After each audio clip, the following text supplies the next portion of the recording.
철로 역정 말씀 시리즈 10번째, 오늘은 사랑과 훈계의 균형이라는 제목으로 함께 말씀을 나누겠습니다. 벌써 철로 역정 시리즈가 10번째에 이르렀습니다. 우리 철로 역정은 첫 시간에 말씀드린 것처럼 구도자 크리스천이 천국으로의 순례길을 떠나는 여정을 기록하고 있습니다. 그는 전도자의 지도를 받아서 멸망의 도시를 떠나 이제 좁은 문을 통과했습니다. 그리고 오늘 말씀의 배경이 되고 있는 해석자의 집에 도착하게 됩니다. 8번째 시간에서 우리가 십자가 언덕에 대한 말씀을 들었는데, 사실은 순서상으로 보면 이 십자가 언덕이 먼저 나오는 것이 아니라 이 해석자의 집이 먼저 나오고 그 이후에 십자가 언덕으로 넘어가게 되어 있습니다. 이 십자가 언덕 이전에 있는 해석자의 집에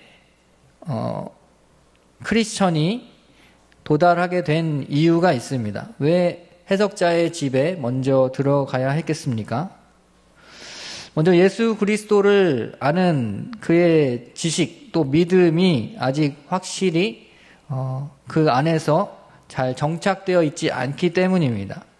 즉 좁은 문을 통과했지만 그의 등에 있는 죄짐이 바로 떨어져 내려간 것이 아니었죠. 좁은 문을 통과했음에도 불구하고 여전히 그의 등에는 죄짐이 남아있는 것을 볼 수 있습니다. 이것이 의미하는 것은, 즉 좁은 문을 통과하긴 했지만 여전히 구원자 되시는 예수 그리스도에 대한 지식이 아직 그 안에 확신 있게 자리 잡지 못했다라는 것을 의미하는 것입니다. 그래서 이 해석자의 집에 들어감으로 말미암아 그리스도를 붙잡는 그의 신실한 믿음이 다시 그 안에서 확인되고 예수 그리스도를 믿는 그 지식이 그 안에서 정립되어야 할 필요가 있었다라는 것을 우리가 알 수 있는 것입니다. 지난 시간에 우리가 영적 아비와 어미가 되라라는 말씀을 들으셨을 것입니다. 오늘 말씀은 그 말씀에 이어지는 말씀이라고 할 수 있습니다. OECD 국가 가운데에 이 한부모 가구의 비율이 약 9.4% 수준이라고 합니다. 약 10%가 좀 되지 않는데요. 그런데 한국이 평균적으로 이 전체 OECD 국가들 가운데 평균 수준이 9.3%를 기록하고 있습니다. 자, 이것은 우리 같은 동아시아 국가인 일본보다도 훨씬 높은 수치입니다. 일본은 8.4%라고 하는데요. 한국이 더 높은 수준인 것을 보게 됩니다. 또 이것이 계속해서 증가되는 추세이기 때문에 이제는 OECD에서 말하고 있는 그 수준을 뛰어넘을 가능성도 충분히 존재합니다. 그만큼 10가정 있으면 약 1가정 이상이 이제 한부모 가정이라는 이야기입니다.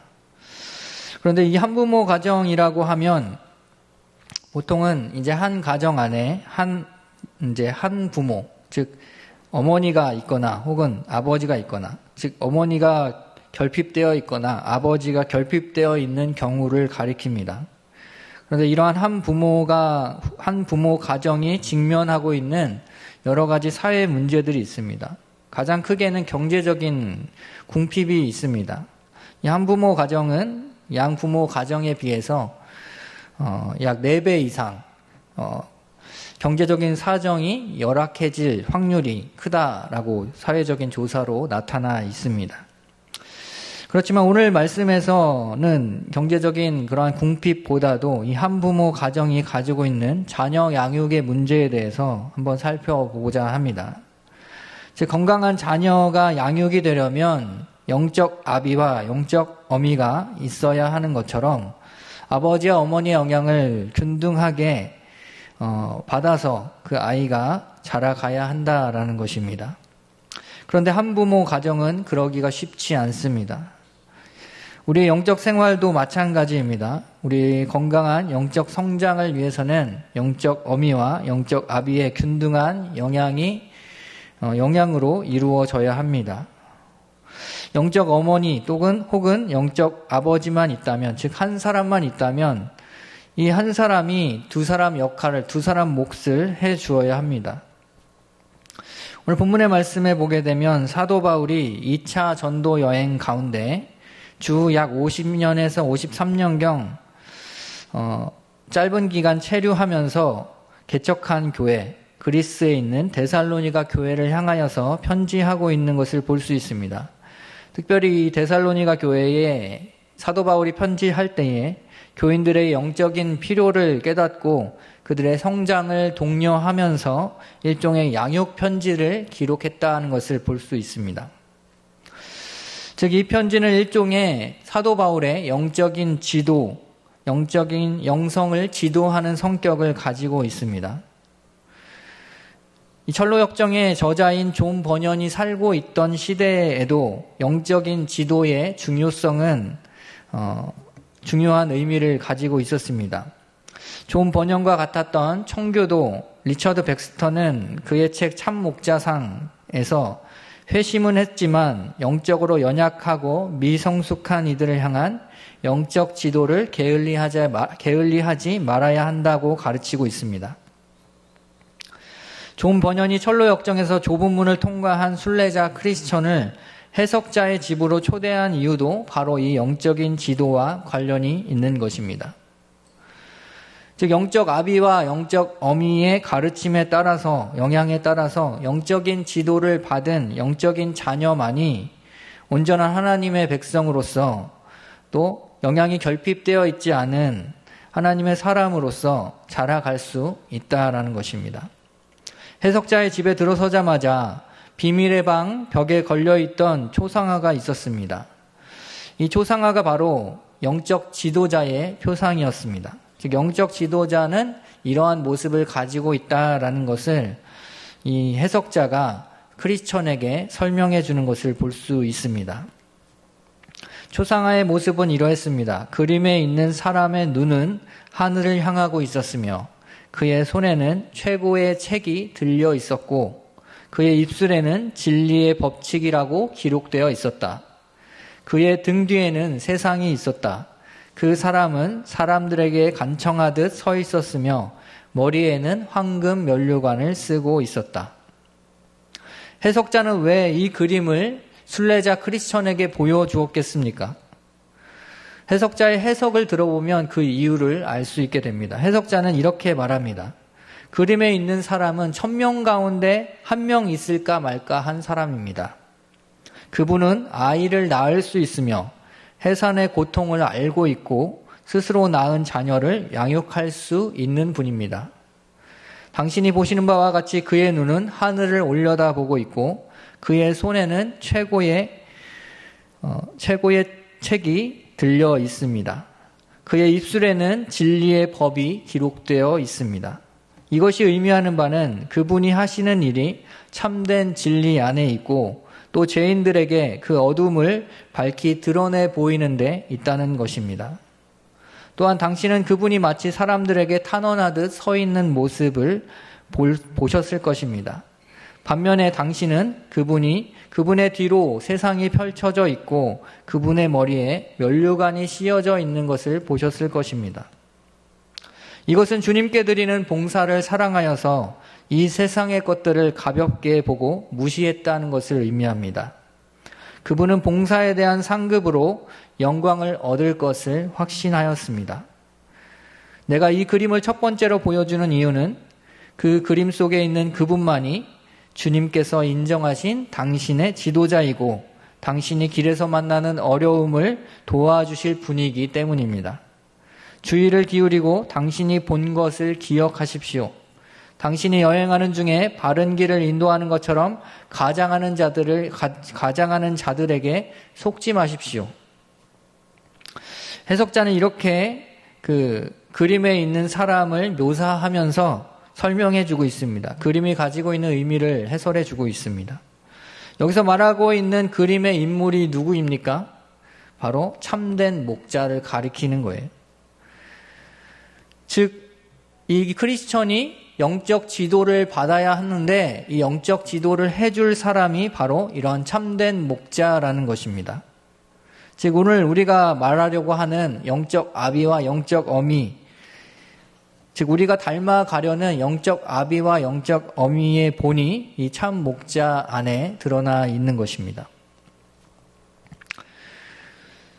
이 참 목자를 먼저 알려준 이유는, 먼저 이 그림을 보여준 이유는 무엇 때문이라고 하였습니까? 바로 그가 가는 순례의 길 가운데에 그를 속이려고 하는, 즉 마치 바른 길을 가는 것처럼 가장하고 있는 거짓된 자들이 있기 때문에 그들을 분별하기 위하여서 참 목자를 먼저 보여주고 있다라고 말씀하고 있는 것입니다.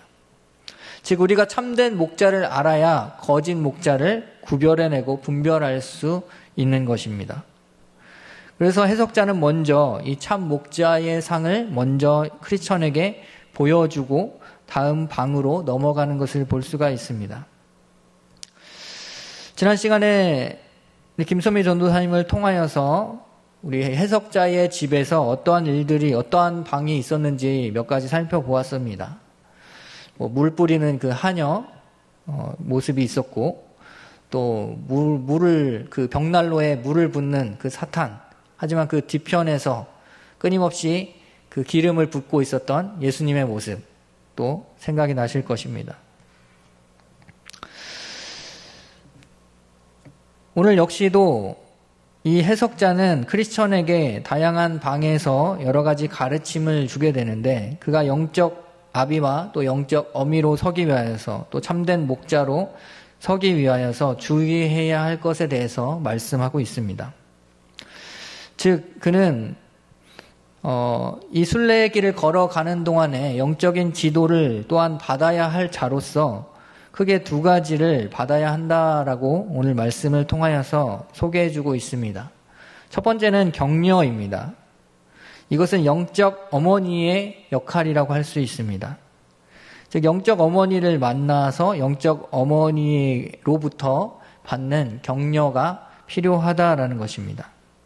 다음은 경고입니다. 두 번째로 경고는 영적 아버지의 기능이라고 할 수 있습니다. 즉 영적 아버지가 이 영적 어린 자녀에게, 영적 자녀에게 훈계하고 경고하는 것이 반드시 필요하다라는 것입니다. 오늘이 15일이니까 스승의 날입니다. 스승의 날인데요. 좋은 스승, 좋은 선생님은 이 두 가지를 다 갖춘 사람이라고 생각합니다.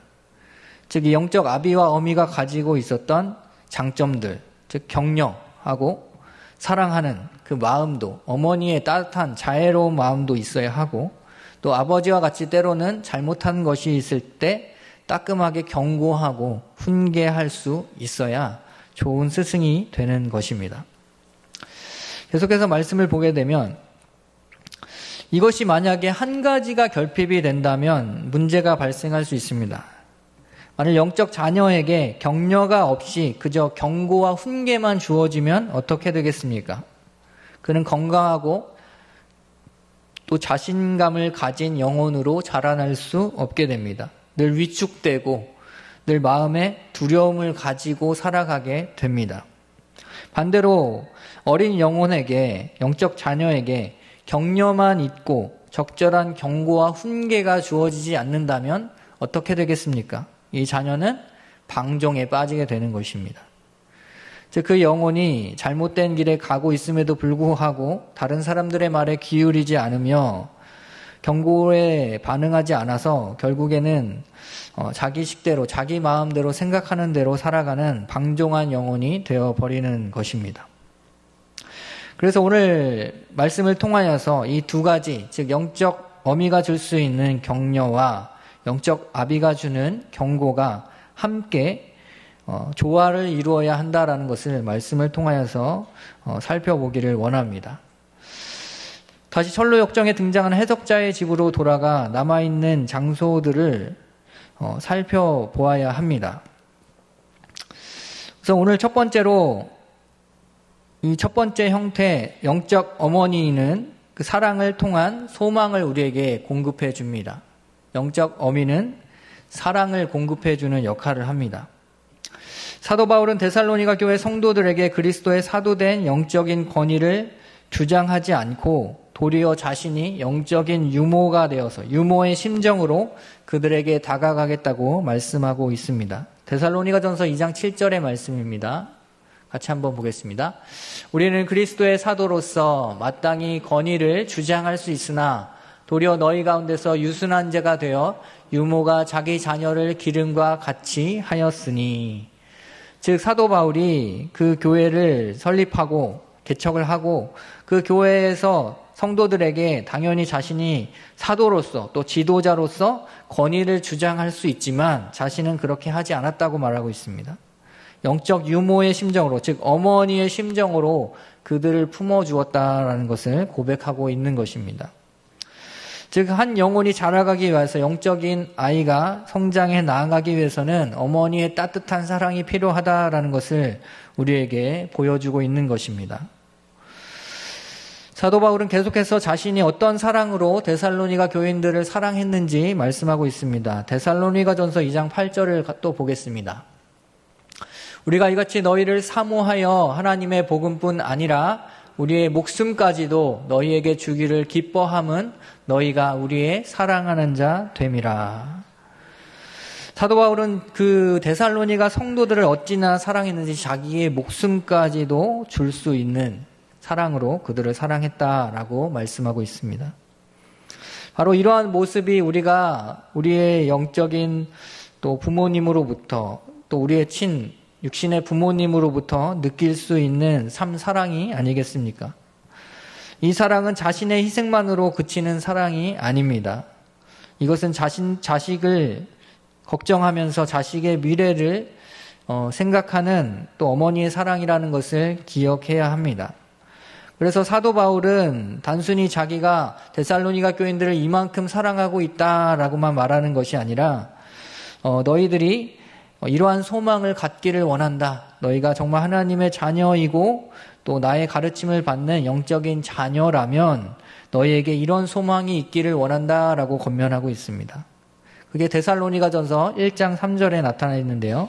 같이 보겠습니다.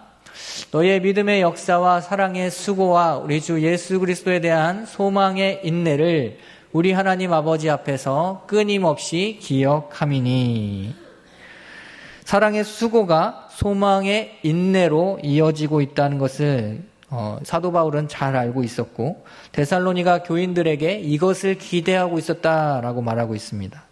너희에게 내가 행한 그 사랑의 수고가 사랑의 수고로만, 희생으로만 기억되는 것이 아니라 이것을 통하여서 너희는 소망을 갖기를 원한다라고 말하고 있는 것입니다. 즉 당장에 있는, 눈앞에 있는 고난과 어려움으로 인하여서 마음이 동요하고 힘들어하는 것이 아니라 그럼에도 불구하고 우리에게 예비된 하나님의 나라가 있다라는 확신을 가지고 그 소망 안에 거하고 또 당장의 그 핍박과 위협으로부터 참고 견디는 인내를 가지라라고 말씀하고 있는 것입니다. 우리는 존 버년이 순례자 크리스천에게 해석자의 집에서 이런 소망의 인내를 공급하려고 했던 것을 볼 수 있습니다. 해석자가 벽난로에 있는 방에 이어서 크리스천을 인도했던 곳은 어떤 멋진 화려한 크고 장중한 궁궐이었습니다. 이 궁전 위에는 황금빛 옷을 입고 있는 사람들이 궁전 그 꼭대기 위에서 이제 거닐고 있었어요. 그런데 문제는 무엇이냐면 이 궁전 안으로 들어가기를 원하는데 사람들이 문 앞에서 주저하고 있는 것입니다. 왜 주저하고 있냐면 그 문 바로 앞에는 그 문을 지키고 있는 중무장한 병사들, 군인들이 출입구를 막고 있었기 때문인 것입니다. 그런데 갑자기 어떤 한 사나이가 뛰쳐나옵니다. 다른 사람들이 다 주저하고 그 문에 들어가지 못하여서 뒤로 뒷걸음질 치려고 할 때에 어떤 한 사나이가 나타나서 칼과 투구를 쓰고 칼을 쥐고 용감하게 그 문을 향해서 돌격합니다. 여러 가지 몸싸움이 일어나고 그 문을 지키고 있는 군인들로 인하여서 상처를 입기도 하였지만 가까스로 이 사나이는 그 길을 열어서 궁궐문 안으로 들어가게 됩니다. 그리고 이윽고 그 성벽 위에는 이 사나이가 마치 처음에 그 황금빛 옷을 입고 있었던 사람들과 똑같은 옷을 입고 그 궁궐 안을 거닐고 있는 모습이 보여지게 됩니다. 성벽 위에서는 이런 합창이 울려 퍼집니다. 오라, 어서 오라, 영원한 영광을 얻으라. 용감한 살아있는 궁궐 문을 통과하였습니다. 비록 방해가 있었지만 군인들이 지키고 있는 그 문을 뚫고 들어갈 수 있었습니다. 왜 그가 상처를 입으면서까지 이 궁궐문 안으로 들어가려고 했겠습니까? 바로 그 안에 생명이 있기 때문에, 더 가치 있고 중요한 것이 있었기 때문에 그것을 위하여서 자기의 생명을 걸고 그 문지기를 뚫고 들어갔던 것입니다. 사도 바울은 존 버녀는 이 대목에서, 이 사나이가 나오는 이 장면에서 사도행전 14장 22절의 말씀을 인용합니다. 이는 사랑을 통한 소망의 인내를 공급하는 것입니다. 22절 말씀을 먼저 읽겠습니다. 제자들의 마음을 굳게 하여 이 믿음에 머물러 있으라. 권하고 또 우리가 하나님의 나라에 들어가려면 많은 환난을 겪어야 할 것이라 하고. 즉 천국은 침노하는 자의 것이기 때문에 이 사나이가 했던 것처럼 자신이 가지고 있는 모든 것을 희생해서라도 그 궁궐 안으로 들어가려고 했던 것입니다. 즉 우리가 이 장면을 통하여서 사랑을 통한 이 소망의 인내를 우리가 공급받아야 한다라는 것을 기억해야 합니다. 즉 영적인 어머니를 통하여서 베풀어지는 그 사랑의 수고는 그 사랑의 헌신과 수고로만 그치는 것이 아니라 우리로 하여금 소망을 갖게 하는 것이어야 하는 것입니다. 그래서 이 사나이가 뚫고 들어갔던 그 화려한 금빛으로 치장되어 있는 이 궁궐과 같이 우리가 하나님 나라에 들어가기 위해서 어떠한 희생과 결단이 있다 하더라도 그것으로 들어가기를 위하여서 열심을 내는 그런 수고가 필요한 것입니다. 이 소망을 바라보면서 크리스천은 어떻게 응답했을까요?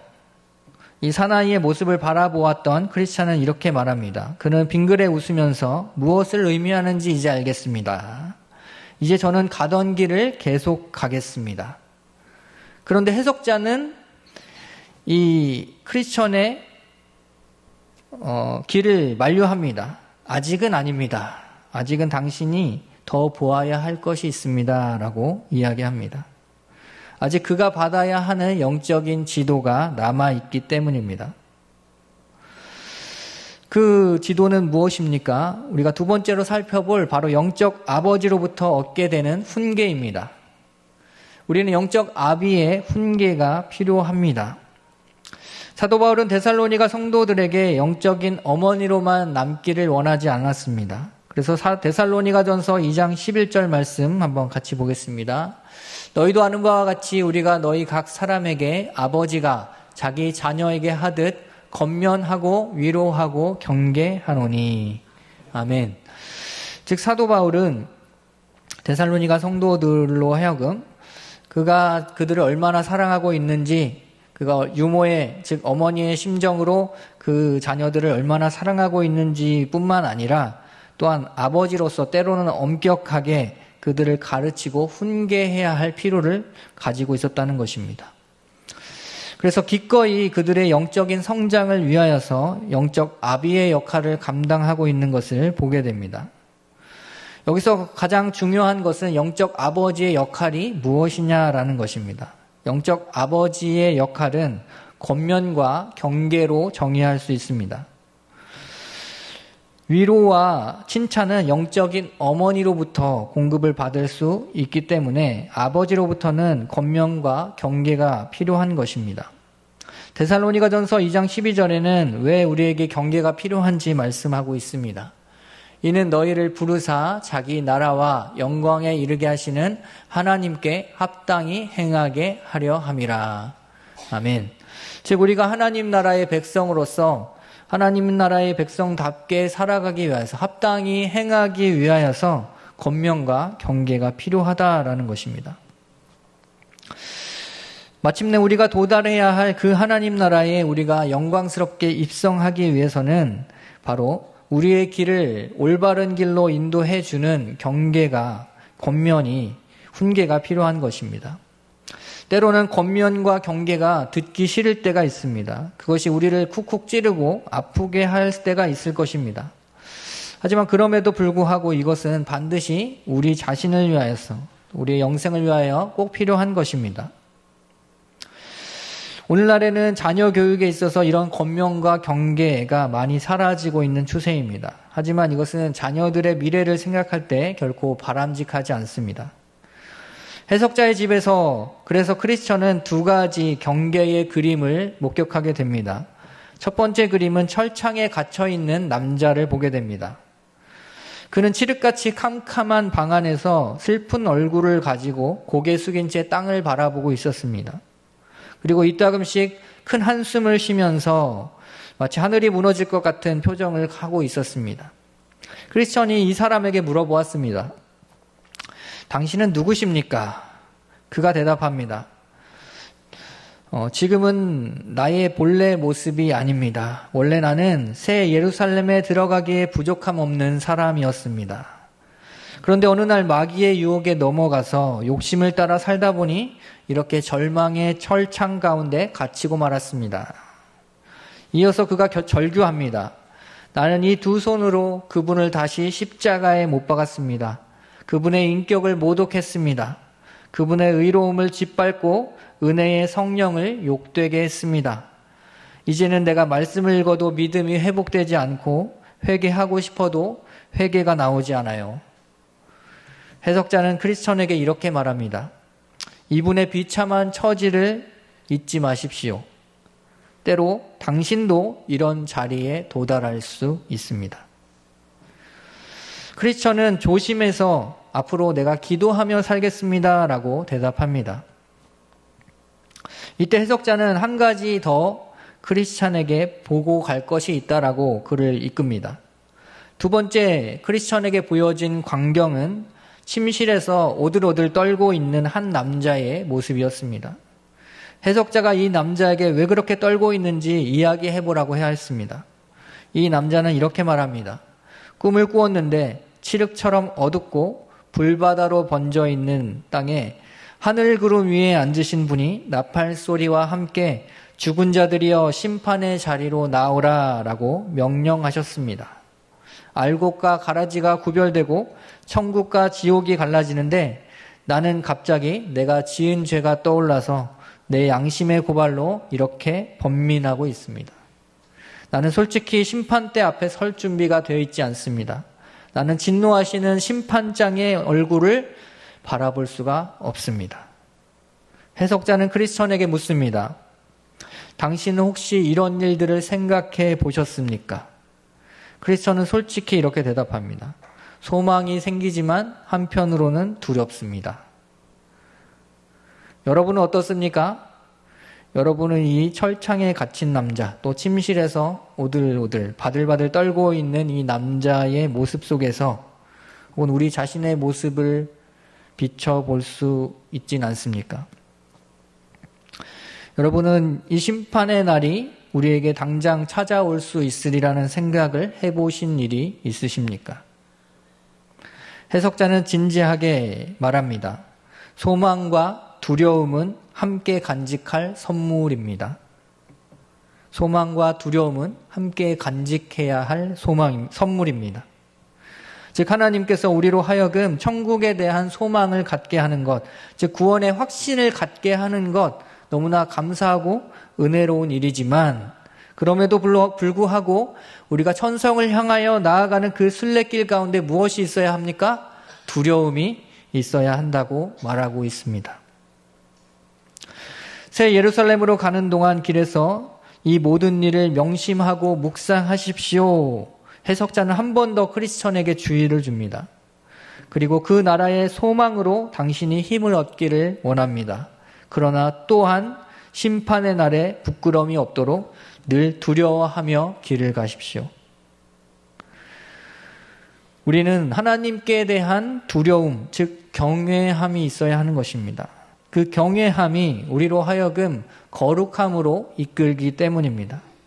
우리가 세상과 똑같이 살아간다면, 즉 세상과 똑같이 살아가도 내가 앞으로 세상 사람들이 경험하고 있는 것을 동일하게 경험하고 마침내 심판을 받게 될 텐데, 그 심판에 대한 두려움이 전혀 없다면, 세상 사람들 같이 무감각하게 살아가고 있다면 그것은 우리가 참된 그리스도인이 아니라는 증거일 수도 있습니다.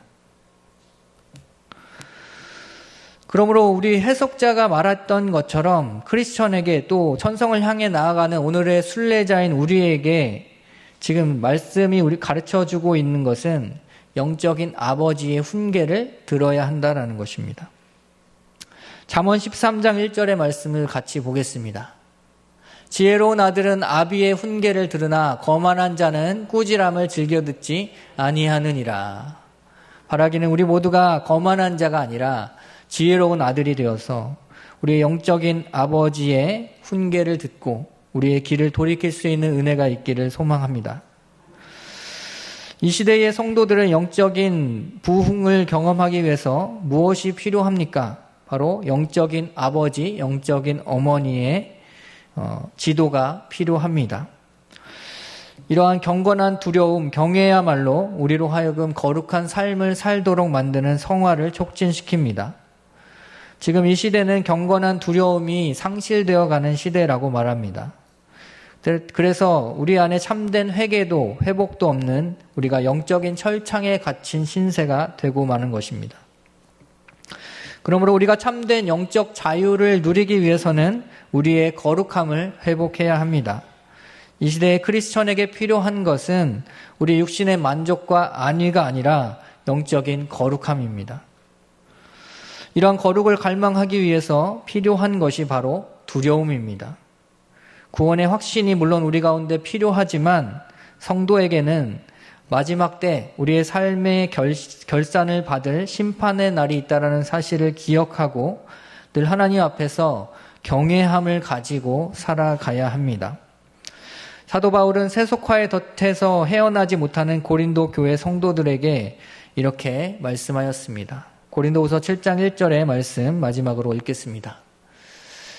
고린도후서 7장 1절 말씀입니다. 그런즉 사랑하는 자들아, 이 약속을 가진 우리는 하나님을 두려워하는 가운데서 거룩함을 온전히 이루어 육과 영의 온갖 더러운 것에서 자신을 깨끗하게 하자. 이 말씀을 기억하시면서 우리 순례길을 가는 동안에 약속의 말씀을 붙잡고 하나님을 두려워하는 가운데에 우리의 거룩을 온전히 이루어 가시는 우리 성도 여러분 되실 수 있기를 간절히 바랍니다. 영적인 아버지와 영적인 어머니의 지도를 받아서 때로는 사랑으로, 때로는 훈계로 우리를 양육해 나아가시는 하나님의 그 지도하심을 통하여서 우리가 날마다 그리스도를 닮아가는 삶의 본이 있기를 간절히 바랍니다.